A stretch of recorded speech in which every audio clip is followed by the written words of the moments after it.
Hey, everybody. Welcome back to the Choose Inclusion podcast. Thank you for joining us again. I'm Yubi. I'm here with Mike and Nina as always. How are you guys doing? Doing okay. Hello, everyone. Doing okay, yeah. Good morning. Welcome back. Awesome. And we are here today with someone I met last year at Aspen Food and Wine. He's a former contestant on Bravo TV's Top Chef season 14. And he's chef de cuisine at Knife and Spoon at the Ritz-Carlton in Orlando, Grand Lakes. I want to make sure I got all that. So Chef Gerald Sombright, thank you so much for being here. And just to kind of kick it off, like, how are you doing right now? Thank you for having me. I'm doing pretty well. Quarantine day 245, I guess it is now. Right. But I'm doing great. Pretty beautiful day here in Florida. As always, just a little hot and humid, but I'm doing really well this afternoon. How you doing? Good. We're good. It's there's a lot going on, and we're just the July 4th weekend is coming up, so I think that'll be good for a lot of people to sort of take a minute, kind of regroup, hang out with family, and so yeah, I think doing good. Mike, Nina, you guys, how are you doing? Well, I don't want to dive into the historical implications of July 4th, but True. especially like the implications of what that means to this country and the Black community. But yeah, it is a day off, so I'll take it. Yeah, and I Fair actually, my youngest son's birthday is noon straight up on the 4th of July. So we tell him that every year, and even though he's going to be 12 and he knows it's not true, but we tell him the fireworks are all for him. So it's, yeah, we're looking forward to it. But at the end of the day, like I so looking forward to conversations like with you, Gerald. I learn a ton, and I'm eager to hear your perspective, my friend. Perfect. I'm eager to share my perspective today because your perspective is quite interesting to me. Obviously, you experience diversity at a level that most people can't comprehend just because of the senses, and the fact that all three of you are together in a group is. I would assume that you all have learned a lot from each other, which is amazing. So Gerald, I want to jump into the first question right away because up until a few minutes ago, I did not know you were, is it Top Chef contestant? Is that correct? Yes, ma'am. Yeah, and so you had a really interesting experience being on a competition the day you were eliminated. And it became a national news story. I was wondering if you could start off by just telling us about that experience, what happened that day, and how that kind of changed you and changed the world. It was any other day, a day like any other, when you're walking around for 2 months sequestered and being with the production studio 24 hours a day. So that is definitely not my normal life, but that was my life in that moment in the 2 months that we filmed that television show, which is a reality-based show, but more importantly, it's a staple in the culinary community. There's a lot of shows out there, and there's a lot of people doing cooking competitions, and Top Chef in particular was the only one I ever really wanted to do because of how it really values the industry and how it tells all of these interesting stories about places and people and kind of dive into their life. And then the challenge as a chef is amazing. Even though it's painstaking, you would never put yourself through those situations. It is quite awesome to see what you produce under fire, I should say. But on my particular season, I lost the first challenge. When we started the season, we did a rookies versus veterans. So it was 8 people who had never done the show, and then 8 people who were returning, and they had never done that format before, and they also didn't let us know that before we walked into the studio the first day. So I go up against these 8 people, and I am like trying to drink water through a fire hose. They just throw you into this like cooking experience, and it's cameras and it's hot, and you like running around, and I like freaked out and panicked, and I just kind of wet the bed on this first challenge, and that put me in the bottom. And the typically on Top Chef, the very first challenge leads you to an elimination challenge. So there's a quick fire challenge that gives you like 30 minutes to come up with something, and then the elimination challenge is typically like 2 days, or you have like a few hours to cook and prep, and then you go somewhere else, and then you maybe present your dish. Typically, that's how elimination works. Well, they wanted to start this season off with a bang, so they did a quick fire challenge right into a sudden death elimination. So I was in the sudden death elimination against the veteran, John Tezar, who lost his quick fire challenge as well. So we, Charleston as a place has this really expansive history of not necessarily shying away from the things that have happened, but really culturally kind of putting those things forefront of the city. Whereas there are, you can see the steps where slaves were sold. It's very funny to me because I'm from St. Louis, and St. Louis is very segregated. But I spent time in Charleston, and I guess economically all cities are kind of segregated. But I found it very interesting how that city doesn't hide this part of its history. It's a real part of the town, which is quite interesting. So consequently, one of the most famous places in the town is a plantation, and the sudden death quickfire was on a plantation. And when we got to the plantation, we drove around for about 3 hours, and as television is, hurry up and wait, hurry up and wait. And then we finally started filming. But for the 3 hours that we drove around, myself, John, and our production assistant, who was an African-American woman, we drove around this plantation and saw these sights and heard these sounds and watched people reenact certain time periods. And it just sparked this really interesting conversation, this very deep conversation between the 3 of us in the car. So then when I got to the moment that I was standing on the platform and Padma asked, how do I feel in this moment? All of these things that I just had discussed came out of me from my spirit. It just said, I know the blood of my ancestors is running through my veins, and I feel very spiritually connected to where I am in this moment doing this thing on national television. And it caused the rest of the contestants to kind of gasp. And it was just a true depiction of what I felt in the moment. And I thought it also very interesting that Top Chef kept that in, even though they could have edited that out of the episode, which was quite amazing. And then John said how he felt, and then we did this challenge, and then I lost. John, we always fight about the fact that he brought in a truffle, which is quote unquote an illegal ingredient. And then the notion of me losing on the plantation against this guy who brought this luxurious item was just enough to make Twitter explode. And all of these people got very offended by this moment that I stood in, that I felt, strangely enough, very proud of. Because the way that I cooked, the way that the dish that I made, everything that I did, even though I lost, I was extremely proud of that moment to be able to do something like that on national television and be able to produce something that I was extremely proud of, win or lose.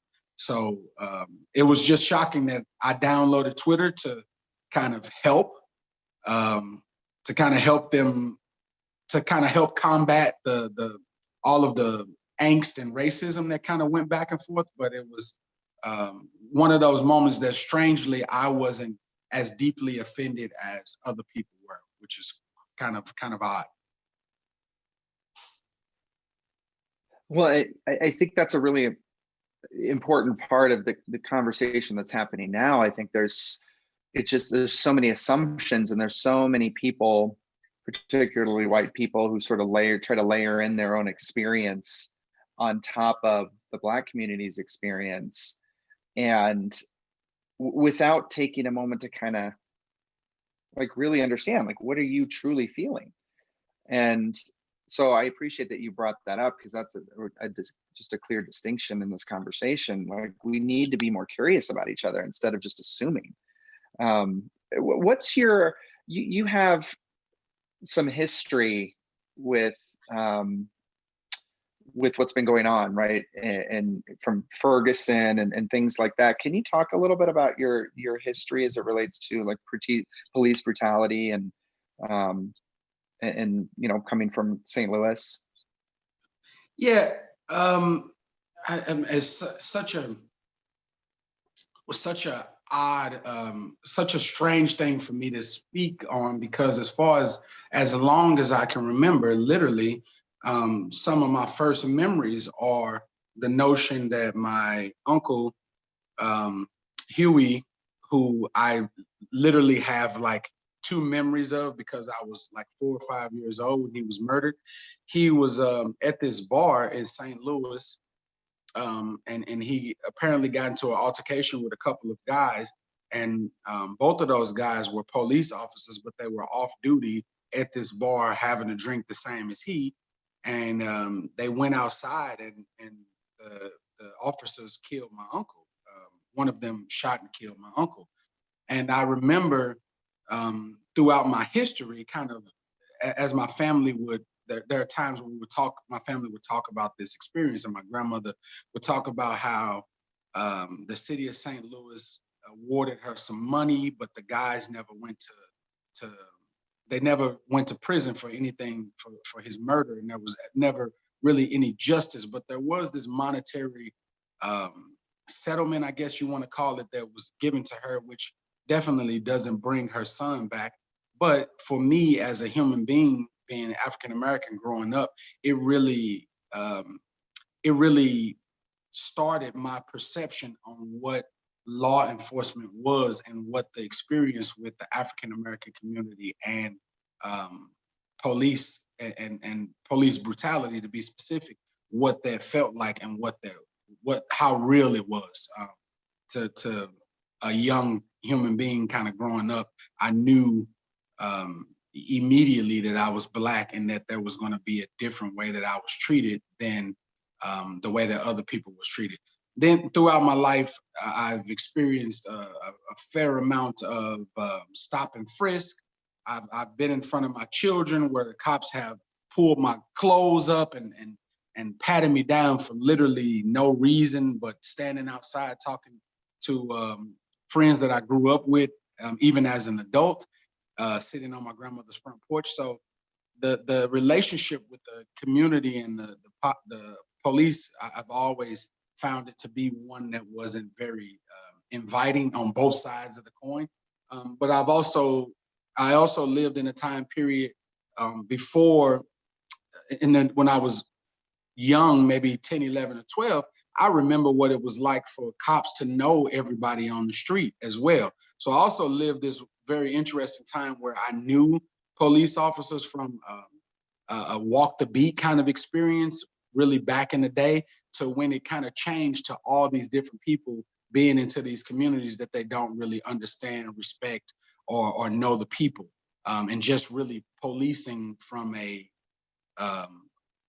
very very skewed viewpoint of who these people are and what their community is like. So I went through that experience, and then I started to experience all these things myself. I purchased my first house in Ferguson, which was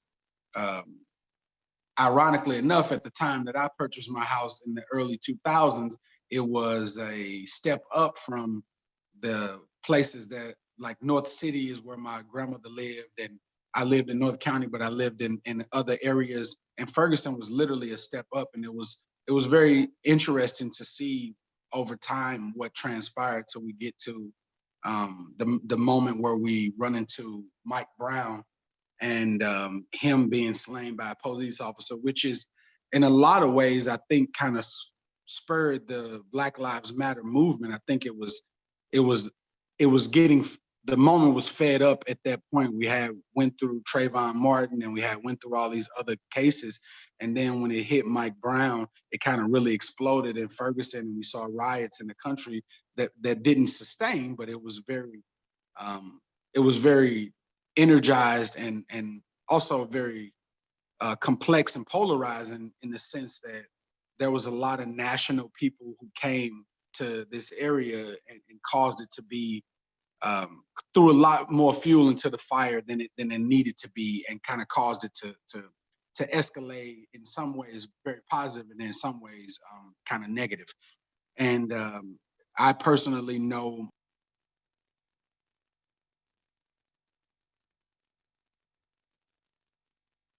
Oh, I think you went on mute for a second. Can you hear me? You're very faint right now. Can you hear me? Yubi, can you hear him? Barely. Hello? Can you hear us, Chef? You're barely coming in. I'm sorry, there was a call. There you go. Oh, okay. Oh yeah. gosh, no worries. That's why I love live. Okay, sorry. Somebody was calling and my microphone, I was like, man, it feels very quiet here. So I know Mike Brown, and I lived in Ferguson, and I went to high school. I mean, I graduated from the same high school that you see Mike Brown Jr. on his high school photo. So I feel a way about that. That's I feel very connected to the moments, and I guess now with George Floyd, I feel like the moments are bigger than a moment, and they have turned into a movement. And I feel like it's a movement that's really one of those things, one of the few times in my life where I feel as if it will be a sustained effort until there is real change. And that particular thing excites me in a way that most of these things that I'm talking about have kind of knocked me back or knocked me down. But this particular moment, very unfortunate that someone lost their life and that we had to all witness it in a very barbaric and disgusting way. It was a huge tragedy, but seeing from that what can grow and how people on both sides of the coin can, on both sides of the street, I should say, can definitely engage with each other and be allies in a moment that that moves us really forward. And I'm excited about the movement more than any other time. But there is definitely a way that it connects me as a human being than other people, because I've literally seen it play out throughout my whole life, and I've seen I felt it to be normal.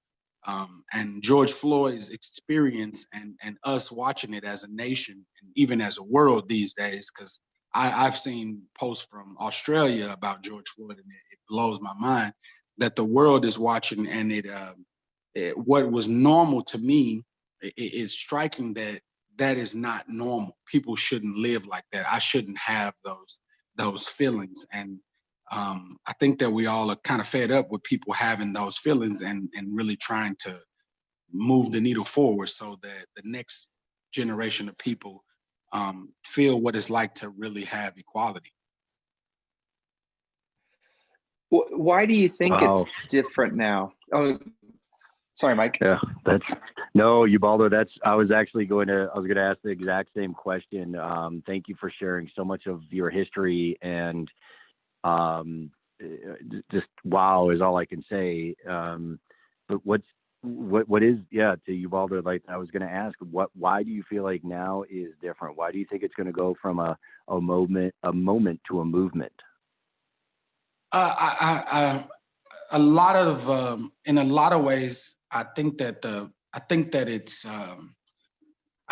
people are fed up, for one, and I also think the more interesting thing that I actually feel from this particular time period is that there are more allies. It used to feel as if this was a problem that only existed to this one community. So this one community felt this particular problem, and a lot of times, if you're not in that community, you can dismiss it. You can say that that's not the real facts. You just feel like that because you haven't worked hard, or I know people who were poor and they pulled themselves up from their bootstraps. But this is something very different. And I think that I watched Ava DuVernay say why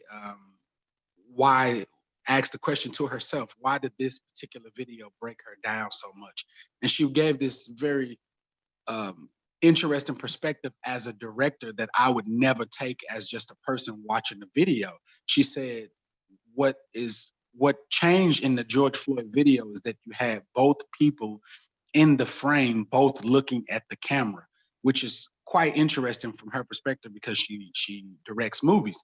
And she said that both of them being in the frame, looking at the camera, did something different to all of us, because we've never really seen it in that way. And I think that seeing that video for not just African Americans, but for people all over the world, it really changed what the Allies looked and felt like. People really got it for the first time in watching that video. And I think that that's the thing that's different, that it's not just Black people standing up for Black Lives Matter. There's white and Asian and Russian. It's crazy. It's a global phenomenon about what it's like to be in places all over the world and experience systematic racism.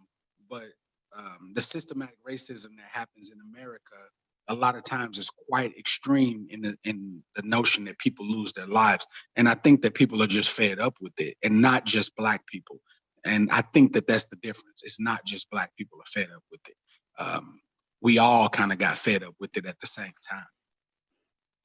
Gerald, what have been the Thank you. impacts that you've seen in terms of how the movement is impacting the food and restaurant industry, or what's happening right now in the world? How's it impacting food and restaurants? Very great question. I just read an article in the New York Times today about Southern Food Alliance, which is a alliance of people who cook here in the South. And they were talking about how the leader of the Southern Food Alliance needs to step down because it's been this white male for the last 20 years. Basically kind of saying that his agenda is not necessarily as diverse as it should be, and is also kind of like the time to run away from the boys club or the elitists and kind of give voice to other people, because this particular alliance really kind of sets the standard, I guess, or really helps push the envelope of who gets notoriety in the South. So you see, like, because they're writers and the influence that this group has, it can really take a person's career from being unknown to huge amounts of notoriety. And they were kind of basically saying this guy needs to step down so that other people can see other stories and really get people to have notoriety. So that's one thing. And then there's Bon Appetit magazine, who, if you didn't notice, they just let go of their the guy who was the senior editor had a brown face post that he had on Instagram where he dressed up in brown face to look like Alex Rodriguez and J-Lo, and it went pretty viral. And then on top of that, the people in the workplace said that I'm an Indian woman and I don't get paid as much as these people, and I'm asked to jump in these photos just because I'm a minority. It was very, very, very big story in it. And he stepped down from his position. So you see this, I don't want to say awakening, but you see definitely an opening, and the opening is starting to hit those areas that have been kind of avoided for quite some times. A lot of people feel like African American chefs have built a cuisine, and then there are Caucasian chefs who take credit for it in a certain sense, because they're cooking really this indigenous Southern kind of African diaspora that slaves went through and then started to develop. And now you're seeing this moment of the industry pausing and rethinking what's important. and rethinking how the lack of diversity has been the norm for far too long, and what do we now do, since we thought we included people, but we didn't really include people, and we definitely didn't tell their stories, and we definitely didn't make them as famous as food famous, I should say, as some of their white contemporaries. So I see that real big shift of people really starting to ask African American chefs to be a part and do and say and be and seen and write and involve themselves in all of these things that, in a certain sense, have been kind of very difficult to get into certain circles, which is amazing.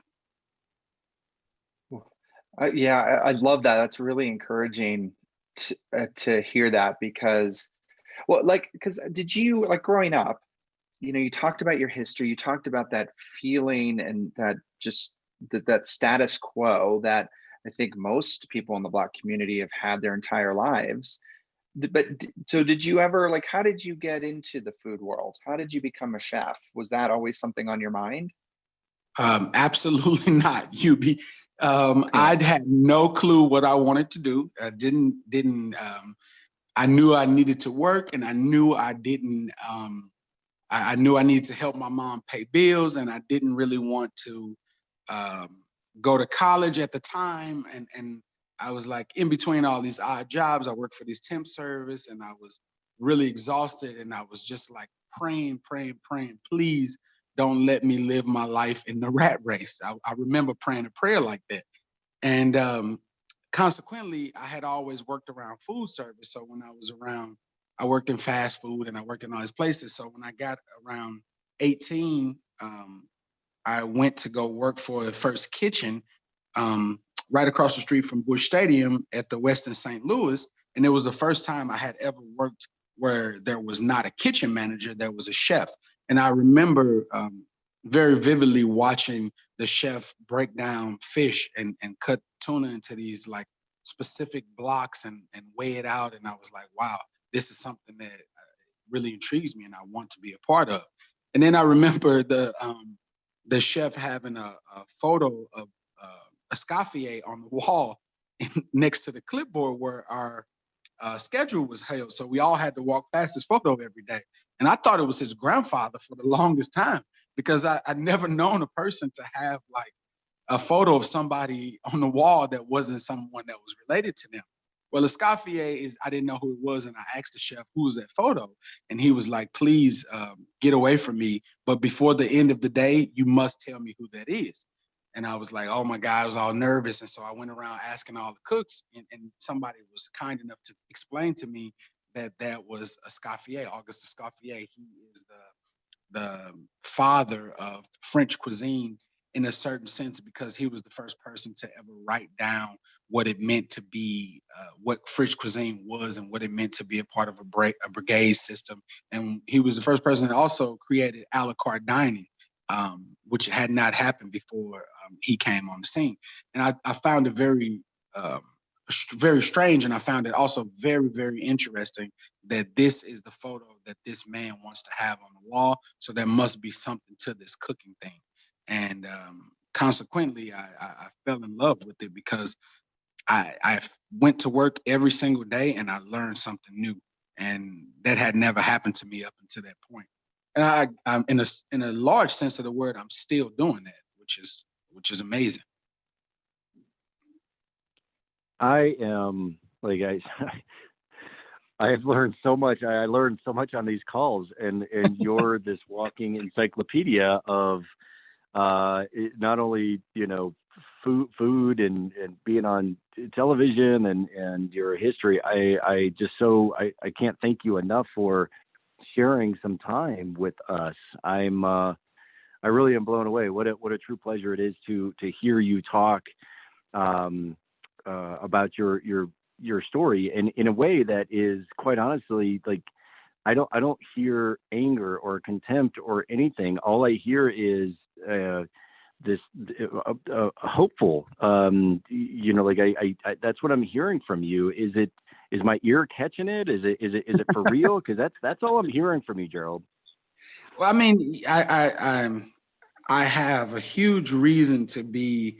I have a big reason to have a lot of disdain and anger and resentment and all of those things. But I do feel like there is a part of us as human beings that the more we hold on to, the more weight we have that keeps us from being able to rise. And I definitely want to continue to move forward in my life with understanding what the past was and knowing what my part is in that to give that information to the next generation of people, my kids, my colleagues, the young men and women who work for me now. Sometimes we talk about all of our histories and diversity, but I think that I don't feel like anger or resentment or anything less than hope is a proper way to live your life. And I also don't feel like it's going to get us to any place that we want to be. There is, I, I do understand the anger. Don't get me wrong. I understand why people feel certain ways and how they react because of the way that they feel. But some sense of what I've experienced was normal, and that's what's the more eye-opening thing. Wow, I just normally accepted being ostracized because I walk down the street. Like that's not a thing. I don't even know. At these days, I guess I would keep my mouth shut and kind of still go along with that experience. But I don't know if that's something that I would take.